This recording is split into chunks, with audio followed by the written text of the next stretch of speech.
Hello, beautiful people. How are you doing today? I trust you're all staying safe. So I started a series and it is aimed at helping those of you who are about to take the IELTS examination for the very first time. So my name is IELTS-Banke and I am the professional teacher. I help my learners achieve their learning goals by breaking down hard concepts into simple, easy to understand learning points in a fun, relaxed, engaging, and learner-focused atmosphere. On this series, we will start with the writing module. If you are going to be taking the general training, this training is for you. And if you are taking the writing examination, of course, you are going to be taking 4 modules, the listening, the reading, the speaking, and the writing. So the series, the first set of series of lessons will be on the writing module. And I want to show you how you can get a band 7 plus so that you know how to prepare and work towards it, okay? So today is lesson 1 of the series of lessons, lesson 1, and what are you going to learn today? You are going to learn how to prepare for your writing tasks, how to get a band 6 and below, and how to get a band 7 plus. It's important you know these things so that you will not be falling short when you prepare. So how do you prepare for your writing tests? The first thing is to know what the examiners are looking out for in your written tasks. Know what the examiners are looking out for in your written tasks, because if you don't know if you don't know the weaknesses of your opponents, the chances are that you will not know how to deal with that opponent. So the examiners will be grading your work based on 4 criteria known as band descriptors. You need to get familiar with these band descriptors so that when you write, you will be able to satisfy all these criteria that the examiners are looking out for. So there are 4 of them, namely task response, coherence and cohesion, lexical resources, and grammatical range and accuracy. We'll be going into details about that in a bit. You should also know the types of essays to expect. Unlike the general English language that we are all familiar with, where you get to write argumentative essays, descriptive essays, narrative essays, and what have you. The case is different in the IELTS examination. You are going to generally write 2 broad types of essays. These essays are categorized into these 2 broad types, that is the opinion essay and the idea essay. So under the opinion essay, there's a video.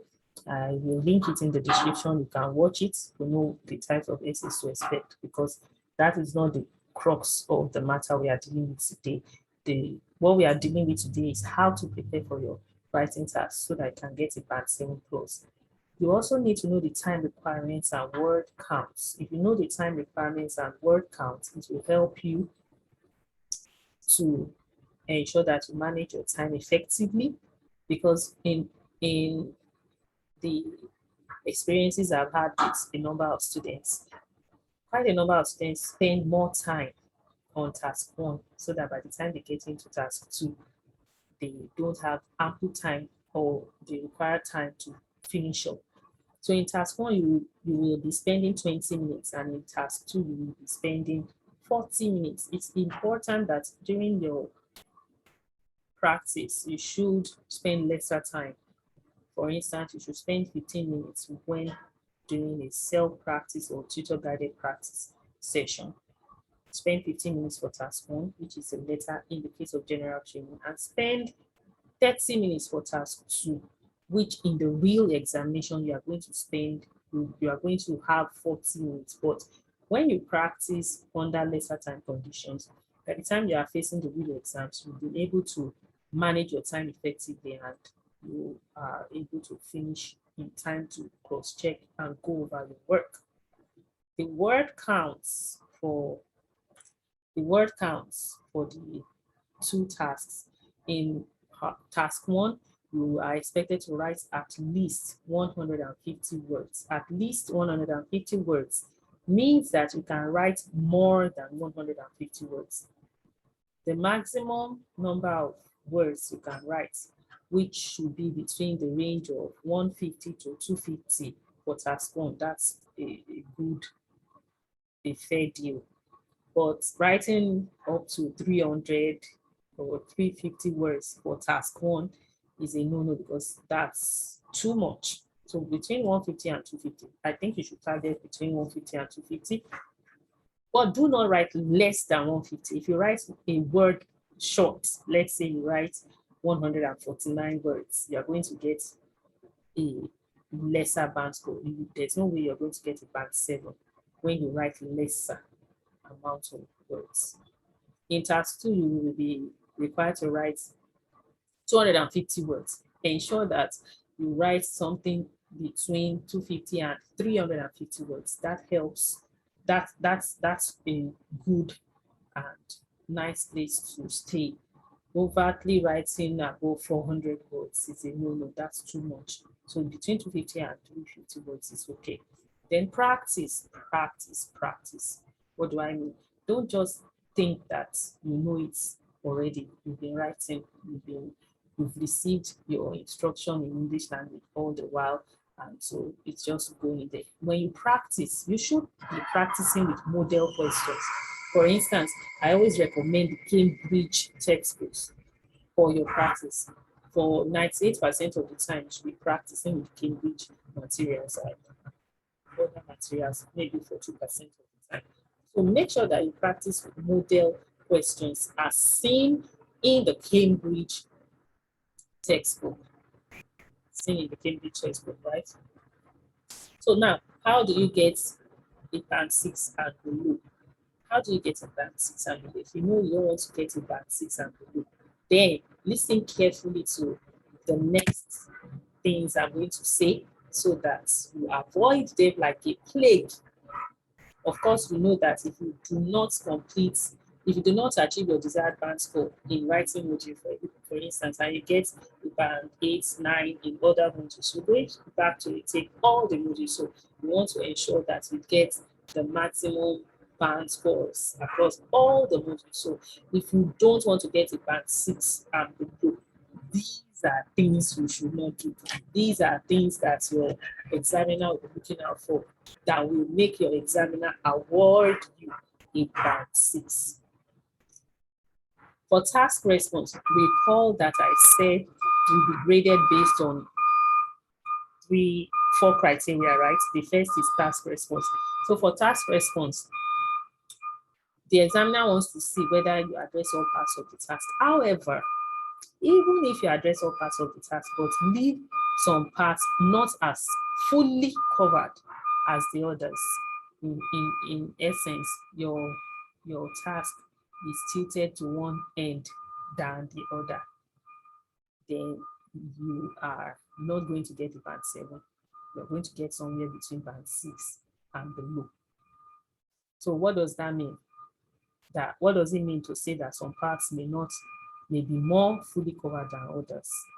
It means that, for instance, if you are asked to discuss both sides and give your opinion, let's say you are to discuss, let me give you a random example. There are 2 opinions in the question. Of course, you should know how to identify a question and the type of essay and what the task in the question is all about. So if the question says discuss both sides and give your opinion, says, for instance, it is better. Some people say that it is better to buy foodstuff from the local shops, and others are of the opinion that you should place order online. Discuss both sides and give your opinion.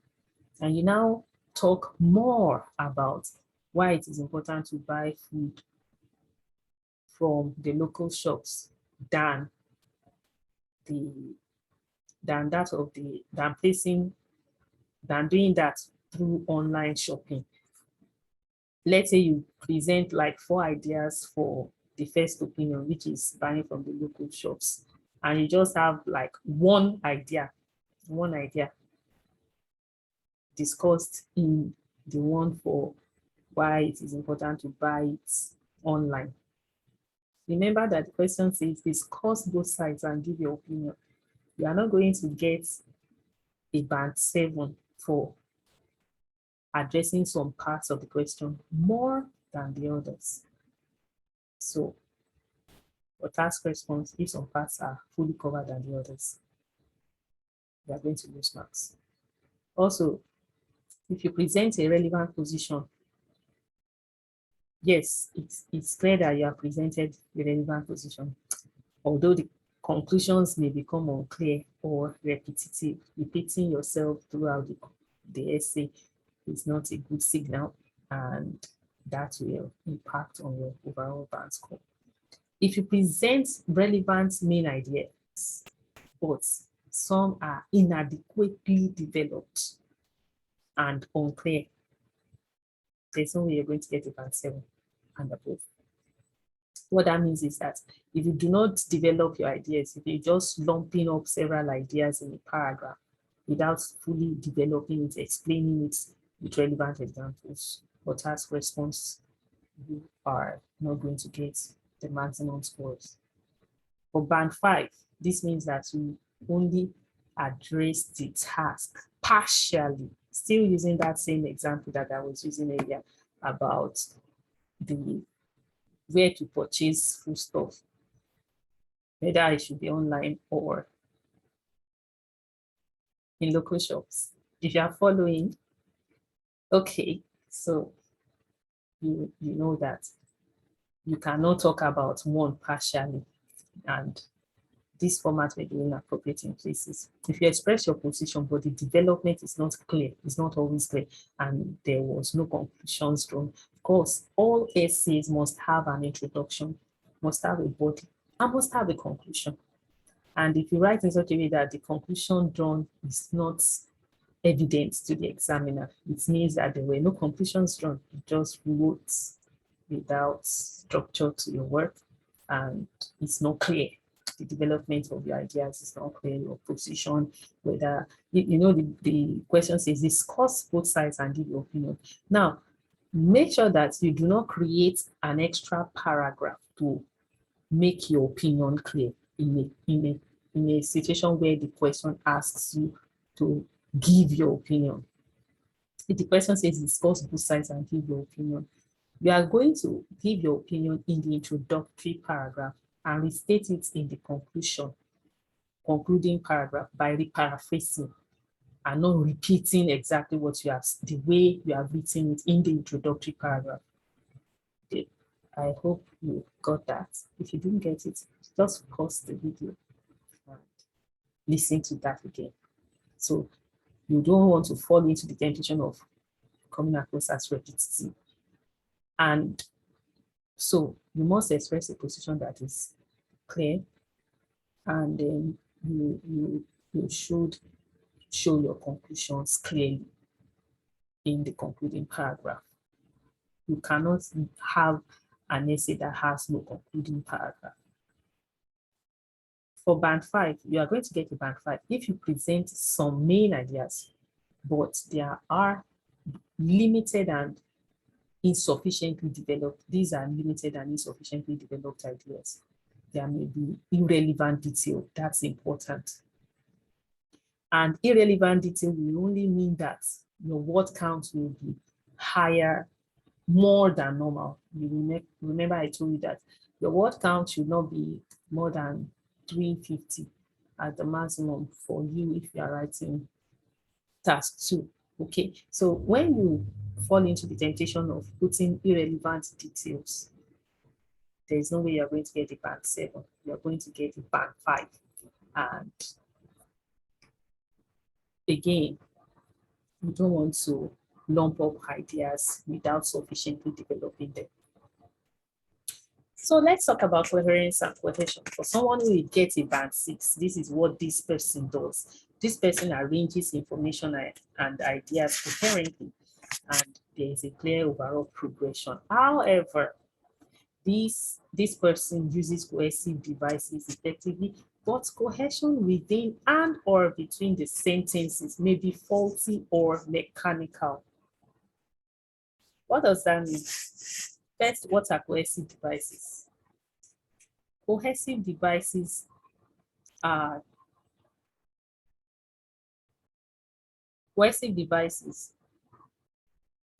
are they are words that you use to join sentences within text, okay?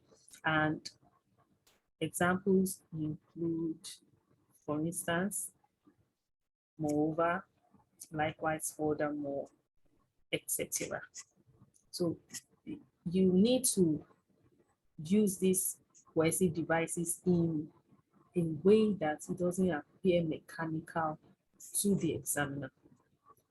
And for coherence and cohesion, if you are going to get a band 6, that means that you don't always reference clearly or appropriately. Using ambiguous statistics is untenable.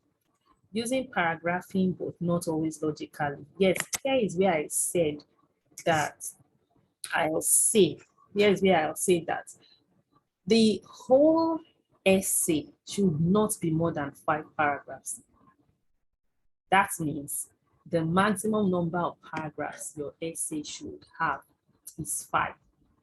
5, okay? 5, 5, 5, 5, 5, 5, 5, 5. That's the maximum. You cannot be writing an essay and have 8 paragraphs. That's using paragraphing that is not always logical. So how do you use paragraphing logically? If you are writing an essay that says you should, like an essay that says, does the advantage outweigh the disadvantages? So the only difference will be in the number of paragraphs that you will be giving to the body. We call that an essay has the introduction, the body, and the conclusion. Introduction and conclusion, they are sacrosanct. That one is a no-brainer.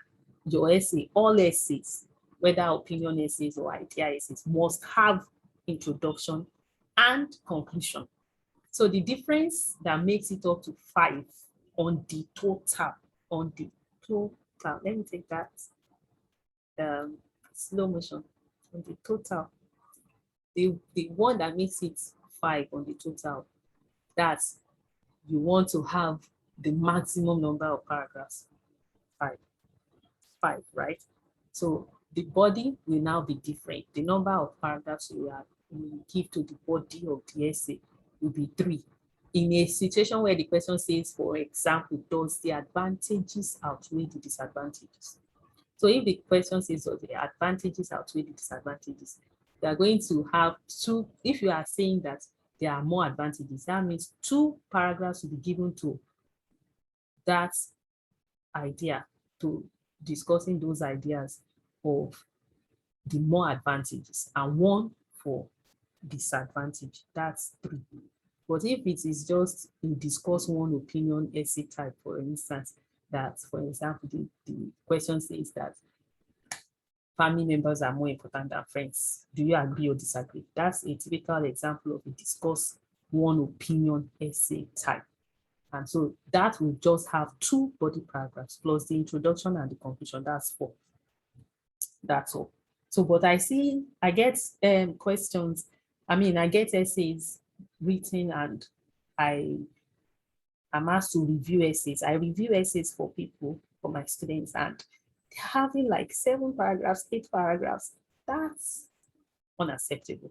Don't write up to 8 paragraphs. 2, 5 body paragraphs. 5 paragraphs. In 5 paragraphs totally, It's the maximum. Some essays we have 4 paragraphs on the whole, but others we have 5 on the whole. You can't have more than 5. So for someone who is going to get a band 5 for coherence and cohesion, by the way, you know that these 4 band descriptors that the examiners will use to grade your work, they are the average of whatever you get in all these 4 areas will be found, and that will depend, that will form the total band score that you will see when your result is released. So if you are going to get a band 5 for coherence and cohesion, it means that you present information with some organization, but there may be a lack of overall progression. Coherence and cohesion is all about easy readability and flow to your work. The examiner can follow systematically. It's organized. Your work is organized and not lacking progression. For instance, using cohesive devices and words like furthermore, in addition, in conclusion, moreover, however, these are words that you use to transit in between texts, between paragraphs, so that they link and they flow systematically. But if you just write sentences, just say, it is good to buy food from the local shop, full stop. The food tastes better, full stop. It costs less, full stop. No, there's no cohesive device, no organization. Everything is just disorganized, right? So if you're going to get a band 5, it means that you also make inadequate and inaccurate overuse of cohesive devices. These cohesive devices should not be overused anyway.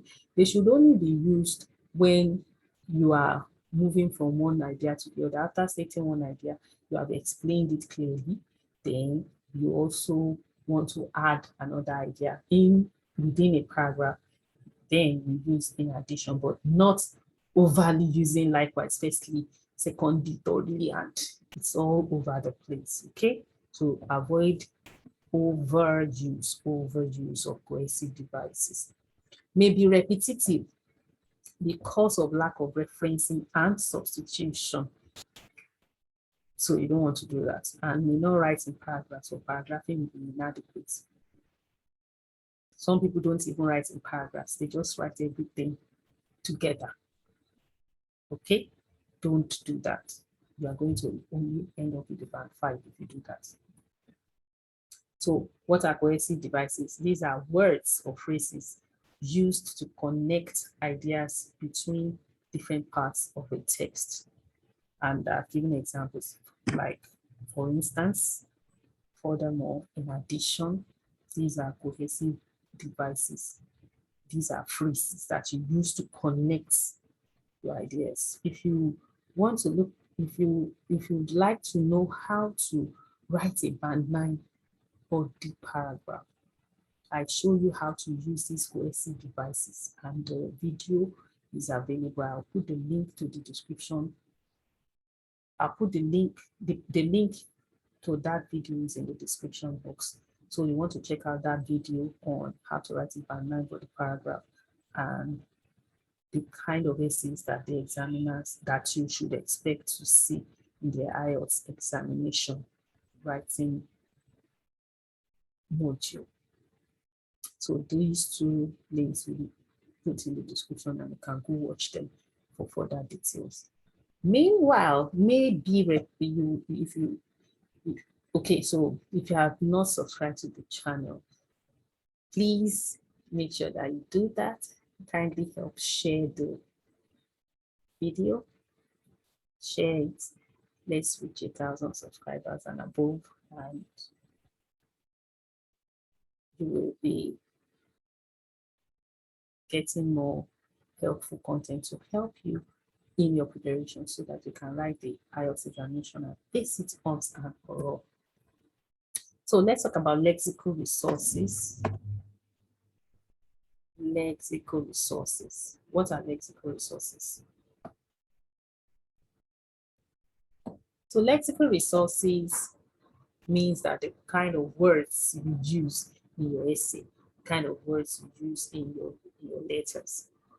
If you use an adequate range, if you don't use an adequate range of vocabulary for the task and use less common vocabulary but with some inaccuracy, or you make errors in spellings,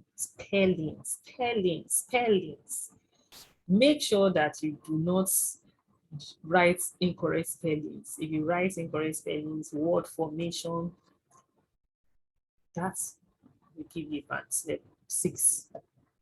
For band 5, if you use a limited range of vocabulary, but it's minimally adequate for the task, or you make noticeable errors in spelling and word formation that may cause some difficulty for the reader to understand what you have written, that's a sure recipe for band 5.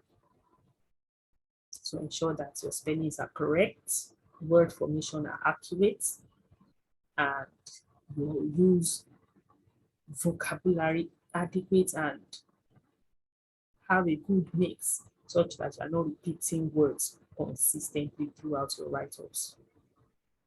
That does not mean that for every word you must have a synonym. Someone asked the question that do you have to have synonyms for every word, everyday words? And I say no, you don't have to have synonyms for everyday words. But there are some words that you just can't have synonyms for them. But there are some words that you can't have synonyms for them. For example, reduce, decline, decrease. These are synonyms for such words. But instead of using such synonyms at the appropriate places within the paragraphs, and you have, let's say, reduce in 3 different places, that means that you lack vocabulary. Yeah, that's just what that means. For grammatical range and accuracy, what does grammatical range and accuracy? Grammatical range and accuracy, what does that mean? What does that mean? What does that mean? What does that mean? So grammatical range and accuracy means that do you have an idea of the various sentence structures? What kind of grammar do you compose your grammar with? Your sentence, are they properly constructed? When I review and assess essays, it's not free though. And the sentence structures are faulty in terms of construction, then you don't expect to get it band 6, 7 and above. When you make errors in grammar and punctuation is poor, because if the punctuation is good, it will distinguish between a simple sentence and a compound sentence. There are 4 types of sentences generally: the simple, the compound complex, and the complex sentences. You can read up on this or request for my book, which explains in detail how to write these sentences. You can send me a message on WhatsApp on the number 080375948881. If you are sending the message from outside Nigeria, you use +2348037594881. I take it again, +2348037594881 to place your order for the book. The book is titled Fast Idea Generation. You can learn how to come up with ideas fast. And then I explain how to use these sentence structures in the book. So you can place your own order and let me know when you send a WhatsApp message to me. If you are to get a band 5 in grammatical range and accuracy, that means you use a limited range of structures. Like, for example, always using simple sentences. For example, I am a girl is a simple sentence. It just has subject, verb, objects, predicates. A simple sentence can make sense on its own. It just has a subject, a verb, could have a subject, verb, and object. So the boy ate a piece of cake. That's a simple sentence. So if you keep using a limited range of sentence structures and you attempt to use complex sentences, but these tend to be less accurate than simple sentences, or make frequent grammatical errors and punctuation is faulty, that's a mouthful. You aren't going to get beyond the band 5. So you don't want to do that. And this is important so that you when you write your lessons, your tasks in the writing module, you need to take note of all these things we've been talking about. Because if you fall short, then there's a likelihood, there's a great probability that you will not get band 7 plus. So now, how do you get a band 7 plus? If you stayed to this point, watching this video to this point, I'm giving you thumbs up, thumbs up. So go ahead and hit the like button, hit the like button, hit the subscribe button. That subscribe button is free to click on the subscribe button for more helpful content. And I'm giving you thumbs up for waiting to this point and watching to this point. I hope you've watched to the end and you find this very helpful for you so that you can go ahead to achieve your desired band scores. So how do you get a band 7 plus? What will make the examiner give you a band 7? What are the things the examiner will see in the various band descriptors? By now, you know that there are 4 band descriptors, right? And mention them. Task response, coherence and cohesion, lexical resources, and grammatical range and accuracy. Oh, wow.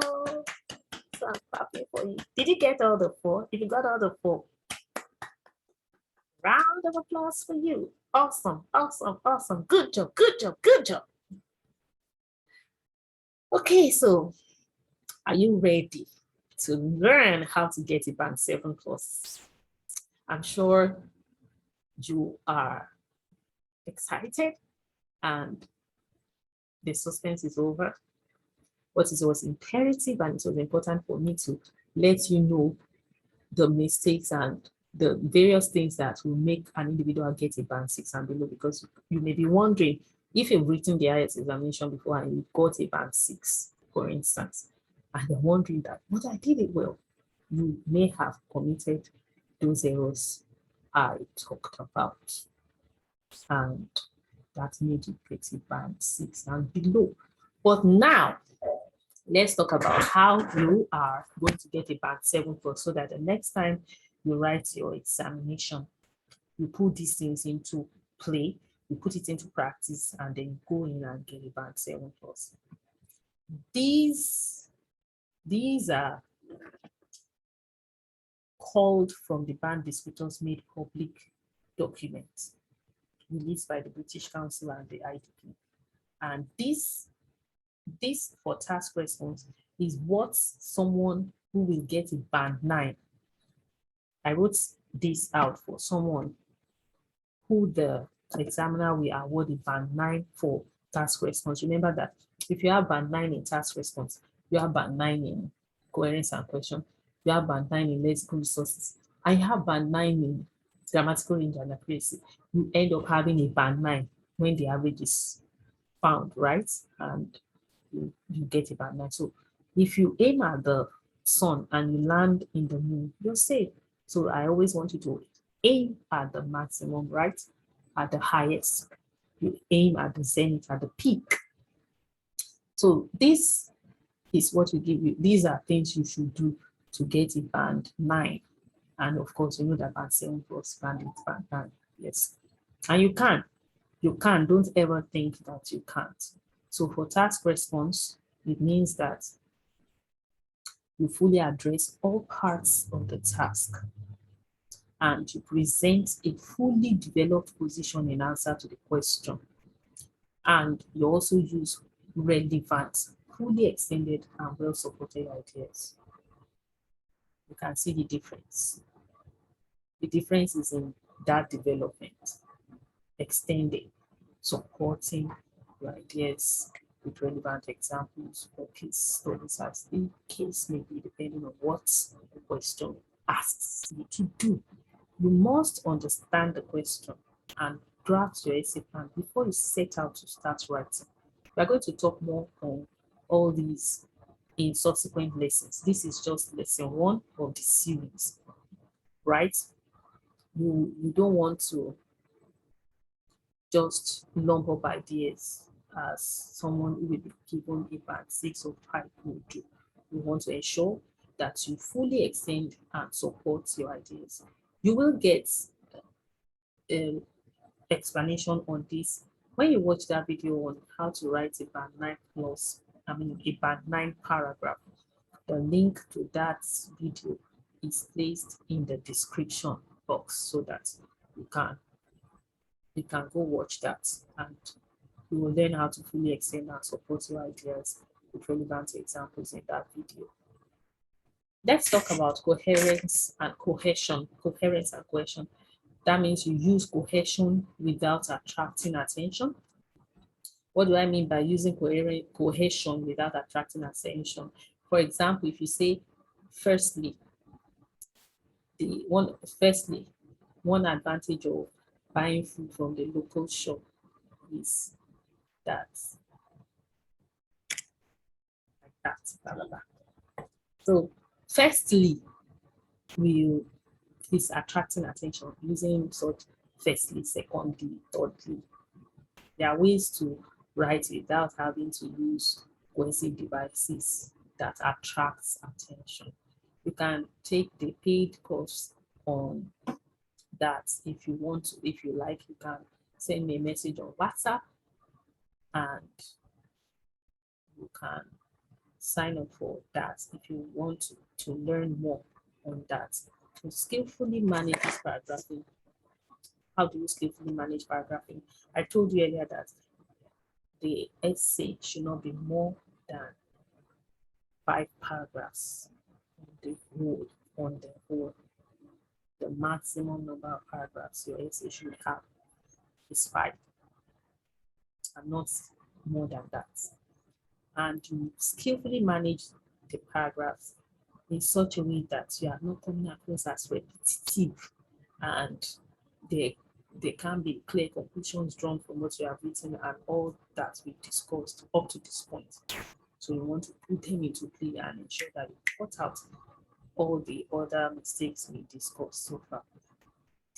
For lexical resources, it means you use a wide range of vocabulary with very natural and sophisticated control of lexical features.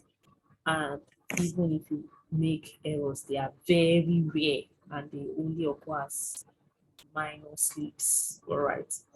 So you use a wide range of vocabulary without going overboard with it, and you exercise a sophisticated finesse and control over what you are writing. Now, do not write big grammar just to impress the examiner. Writing big grammar that does not show sophisticated control and does not come across as natural will only mean that it will come across as mechanical. And you don't want to do that. Okay? So if you are going to get a band 9 in grammatical range and accuracy, how do you get a band 9 in grammatical range and accuracy? That means you use a wide range of sentence structures with full flexibility and accuracy. Use a wide range of sentence structures with full flexibility and accuracy. And you rarely commit errors. And even if you do, they are very minor, very, very minor. All right. So I think you have all that you need to know about how to write how not to get a band 6 and below, and how you can get a band 9 plus. Okay, so welcome back. I hope you have learned one or two things from this lesson. I will see you in the next video. Make sure that you like, subscribe, and share. That will mean a lot to me, and it will encourage me to do more, to share it to as many people as possible. And don't forget to subscribe and leave your comments and thumbs up. Okay, I'll see you in the next lesson. If you have any questions, feel free to drop them in the comment section and send me a message too on WhatsApp. So I'll see you in the next video. Till then, I want you to stay safe and have a beautiful day. Cheers. Bye.